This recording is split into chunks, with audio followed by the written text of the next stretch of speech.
토트넘이 위기에 빠졌습니다. 오늘은 토트넘이 어떻게 해야 빌라를 잡을 수 있을지 말씀드려 보겠습니다. 이 영상은 예측하는 게 목적이 아니고 이런 포인트로 경기를 보면 좋을 것 같아서 만든 영상이니 감안하고 봐주시면 좋겠습니다. 일단 토트넘은 아스톤빌라전 다음에 바로 맨시티전 일정이 남아있습니다. 맨시티전은 토트넘이 원래 있던 베스트 11이 있어도 어려운 경기입니다. 그렇다는 건 반더벤, 로메로, 메디슨이 없는 지금 멤버로는 더 어렵다는 말이겠죠. 그래서 아스톤빌라전은 무조건 결과가 중요합니다. 경기 내용이 조금 부족하더라도 무조건 승점을 따야 합니다. 가장 좋은 건 승리고 무승부여도 좋습니다. 하지만 패배는 정말 안됩니다. 이번 경기까지 진다면 맨시티전까지 고려하면 4연패도 가능합니다. 그래서 저는 승점을 가져가는 데 초점을 맞추고 말씀드려 보겠습니다. 그럼 수비부터 시작해 볼게요. 수비를 설명하려면 아스톤빌라의 공격 형태를 무조건 알아야 합니다. 먼저 아스톤빌라는 기본적으로는 4-4-2 형태로 출전합니다. 여기서 양쪽 윙어 자리에 있는 선수들이 중앙 지향적 성향의 윙어들이죠. 그런데 빌드업을 하거나 공격 시엔 이렇게 변합니다. 사이드에 있던 존 맥긴과 자니올로를 가운데 쪽으로 이동시키고 카마라라는 수비형 미드필더를 아래로 내려서 3백을 만듭니다. 마지막으로 가장 주목할 형태는 바로 풀백입니다. 풀백이 요즘 안쪽으로 파고드는 인버티드 풀백과 다르게 넓게 벌려 있습니다. 이 풀백이 공격의 핵심이 됩니다. 지금부터 실제 경기 장면을 보여드릴 건데 토트넘과 연관지어 말씀드려 볼게요. 실제 경기 형태입니다. 화면 위쪽에 왼쪽 사이드백이 완전 넓게 벌려 있죠. 거기로 센터백 중 한 명이 긴 킥을 넣어줍니다. 이때 가운데 공격수 투톱이 빠르게 침투해주는데요. 아스톤빌라의 투톱이 디아비와 와킨스라는 선수인데 이 선수들이 윙포워드를 했던 선수들이라 속도가 굉장히 빨라요. 게다가 오른쪽 아래에 있는 풀백 메티켓이까지 공격에 침투한다면 최소 3명이 공격에 가담하게 되는 거죠. 제가 걱정하는 점은 바로 이겁니다. 토트넘의 지금 센터백은 다이어와 벤 데이비스로 나올 가능성이 높습니다. 그렇게 되면 지금처럼 라인을 올린 상황에서 토트넘의 뒷공간이 걱정되는 거죠. 토트넘이 홈경기장이라 공격적으로 플레이하고 싶어 할 텐데 그러면 라인이 이렇게 올라가 있는 상황이 한 번은 나와요. 여기서 빌라 선수들의 빠른 침투를 토트넘이 견뎌낼 수 있을지 걱정입니다. 또 아스톤빌라 투톱을 주목해볼 필요가 있습니다. 와킨스는 리그 6골 5어시, 디아비는 리그 3골 3어시를 기록하고 있습니다. 엄청나게 좋은 기록을 보여주고 있는 투톱인데요. 지난 빌라와 첼시전에서도 빌라가 경기 내내 얻어맞고 있다가 이 두 명의 역습 한 방에 첼시는 무너졌습니다. 이 투톱은 역습으로 전환하는 속도가 엄청 빠릅니다. 지금 장면처럼 수비에 가담하지 않고 체력을 아꼈다가 공격하죠. 이 공격을 다이어와 벤 데이비스가 두 명이서 막기엔 조금 위험이 큽니다. 그래서 찍머가 너가 하고 싶은 말이 뭐냐? 네,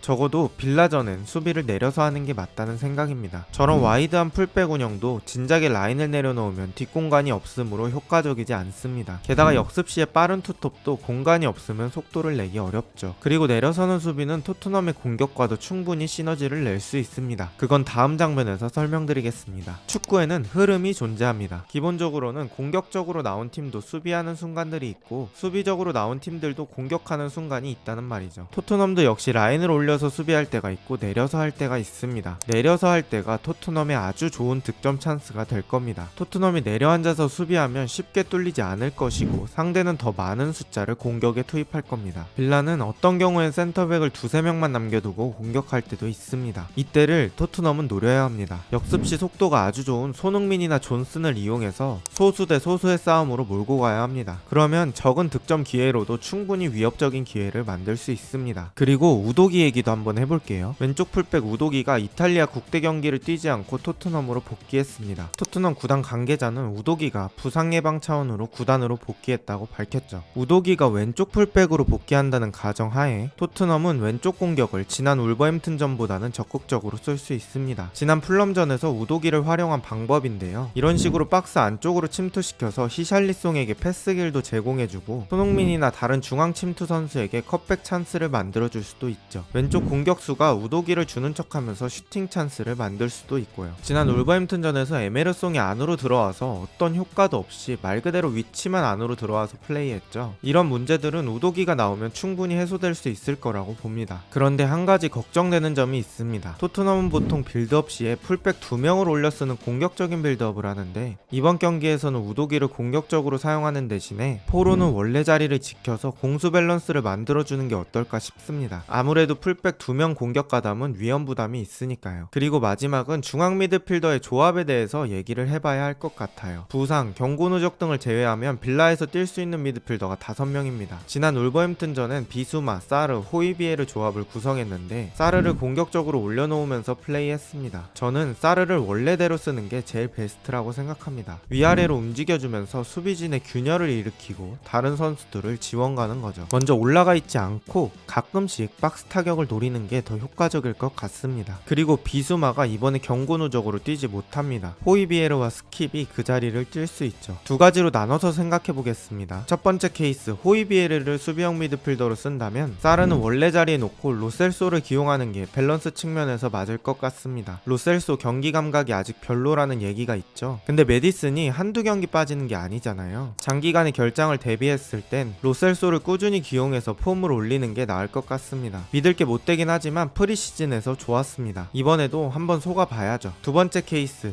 스킵을 수비형 미드필더로 쓸 때입니다. 스킵은 빌드업이 그렇게 좋은 선수가 아닙니다. 스킵을 넣고 빌드업을 한다는 건 어불성설이죠. 그래서 스킵을 넣을 거라면 아예 수비적으로 가는 게 나을 것 같습니다. 수비적으로 갈 땐 활동량 많은 호이비에르와 사르를 배치하는 거죠. 사르 자리엔 벤탄크루도 기용할 수 있습니다. 저는 프리미어리그 빅6를 중심으로 매주 분석 영상을 만들고 있습니다. 비슷한 영상이 궁금하시다면 구독 부탁드립니다. 토트넘이 현재 정말 중요한 시기를 앞두고 있습니다. 그래서 아스톤빌라전에선 실리적인 선택이 필수입니다. 포스텍 감독의 축구 철학 전체를 흔들자는 것이 아닙니다. 오히려 공격적인 축구 철학을 지키기 위해 2보 전진을 위해 지금은 1보 후퇴를 하자는 거죠. 연패 흐름을 끊는 게 매우 중요합니다. 일단 빌라전에서 실리적으로 축구를 해서 무승부나 승리를 챙기면 맨시티전에서 정말 무슨 일이 일어날지 모릅니다. 포스텍이 올 때 이 정도 기대를 안 했지만 토트넘이 이렇게 잘하는 것처럼 축구에선 흐름만 타면 정말 어떤 일도 일어날 수 있습니다. 토트넘이 이 위기를 잘 극복하고 다시 웃는 날이 왔으면 좋겠습니다. 오늘 영상은 여기까지고 저는 축직먹이었습니다. 좋은 하루 되세요.